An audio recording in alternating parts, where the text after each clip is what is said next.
कपड़े धोने वाली बहू। शादी के पहले से ही विभा को कपड़े धोने का बड़ा शौक था। कभी नल के नीचे तो कभी तालाब के पास। अरे मेरी नीली वाली लुंगी नहीं दिख रही है।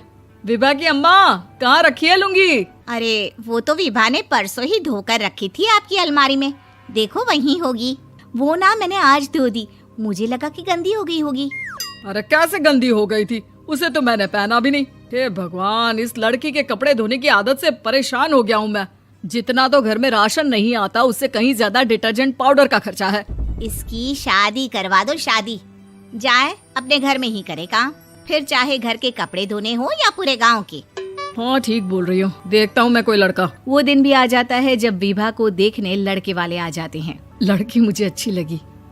होने वाली सास कहती है, बेटी अगर कुछ पूछना है तो पूछ लो।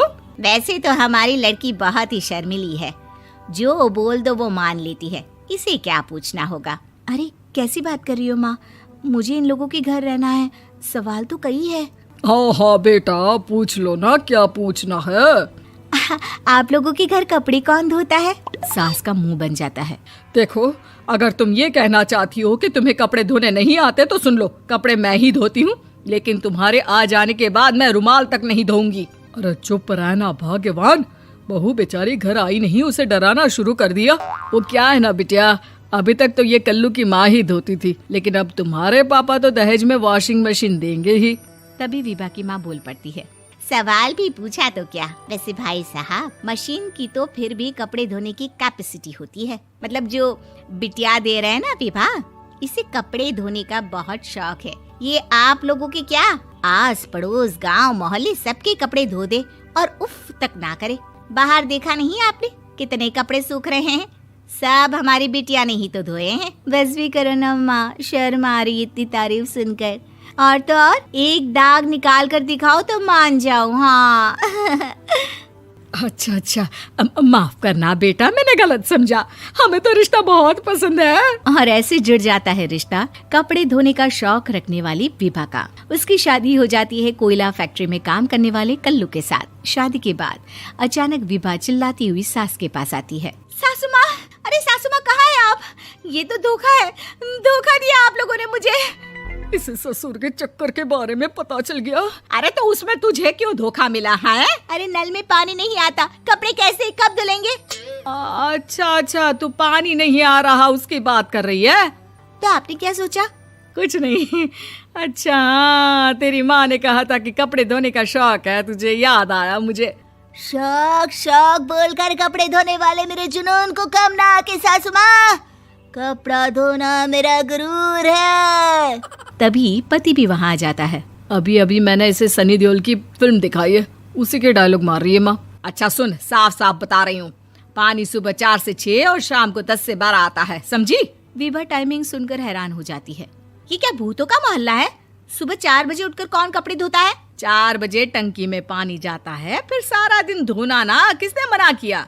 अरे कैसी बात कर रही हैं? 200 लीटर की टंकी में कितने कपड़े धो लूंगी मैं? सुबह ही उठ जाऊंगी मैं। अब क्या था, विभा सुबह 4 से लेकर रात के 12 बजे तक कपड़े ही धोती रहती। एक रोज सास पड़ोस से निकलकर कहीं जा रही होती है कि साथ वाली कहती है, हाँ कल्लू की माँ, जरा ये बताओ कि 2 साड़ी है, 2 ब्लाउज और एक पेटीकोट और एक नाड़े वाला लंबा कच्छा। हाँ तो? अरे तो क्या, कितना लोगी धुलाई ये बताओ। धोबन दिख रहे हैं हम क्या? हमारे पति सरकारी नौकरी से अभी रिटायर हुए हैं और बेटा सुपरवाइजर है कोयला फैक्ट्री में। धोबन समझ रखा है हमें? हाय रे कल्लू की अम्मा, माफ कर दो, वो तो मोहल्ले में यही सब बता रहे थे कि तुमने बहू को कपड़ा धुलवाने के काम में लगा दिया है। सास को पड़ोसन की बात सुनकर गुस्सा आ जाता है। वो घर पहुंचती है जहां घर के बाहर ही इतने सारे कपड़े सूख रहे होते हैं जितने कि किसी धोबन के घर पर। अरे ओ कल्लू की दुल्हन, बाहर निकल। माँ जी यहीं आ जाओ, बाथरूम में चादर धो रहे हैं हम। अरे अभी हम धोते हैं, तुमको बाहर निकलो। ये आस पड़ोस वाले बोल रहे हैं कि हम बहू से कपड़े धुलवा कर उसे कपड़ा धोने वाली बना दिए हैं। अरे छोड़ो ना माँ जी, किन लोगों की बातों में आती हो? आस पास के लोगों का तो काम ही होता है कि वो किसी तरह सास बहू को लड़ा दे। बहू सारे घर के कपड़े धोती है, ये क्या कम है? बोलिए। सास को भी लग जाता है कि वो बहू का ये सनकीपन नहीं छुड़वा सकती, इससे अच्छा है कि खुद ही चुप हो जाए। एक रोज सास और बहू मंदिर जाते हैं, जहाँ सास की साड़ी वहाँ खड़ी भीख मांगने वाली से मिलती है। माँ जी क्या बात है, आपकी साड़ी उस भिखारन से कितनी मिल रही है ना? हाँ हाँ, देखो तो दोनों की साड़ी मिल रही है। क्या बात है कल्लू की अम्मा, तुम खुद को तो अफसर की बीवी बताती हो और ऐसी सिंपल सी प्लेन साड़ी पहनकर घूमती हो। सिंपल और प्लेन नहीं है ये साड़ी। तो क्या सोने के धागे से फूल बने हैं? कुछ भी सासू माँ, कुछ भी। हाँ, बने थे इस साड़ी में सोने के धागे से फूल। मेरे पति लेकर आए थे मद्रास से स्पेशली मेरे लिए 10,000 की।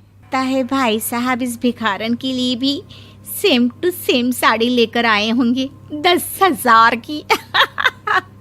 सास उस वक्त तो कुछ नहीं कहती, लेकिन बहू के साथ घर आती है और अलमारी से एल्बम निकाल कर लाती है। ये साड़ी देख रही है, ये वही साड़ी है जिसे मैंने अभी पहना था। इस साड़ी में ये जो चमकदार फूल दिख रहे हैं ना, ये सोने के धागों से काढ़े गए हैं। लेकिन तू लोकल वॉशिंग मशीन ब्रश से घिस घिस कर सारे फूलों को निकाल कर साड़ी प्लेन कर दी। मुझे माफ कर दीजिए सासू माँ। और तो और, जब मैंने तुझे तेरी गलती के लिए कुछ नहीं कहा, लेकिन तूने तो सबके सामने मेरा मजाक ही बना दिया। क्यों? बहू को समझ में आ जाता है कि अब से उसका कपड़े धोना बंद।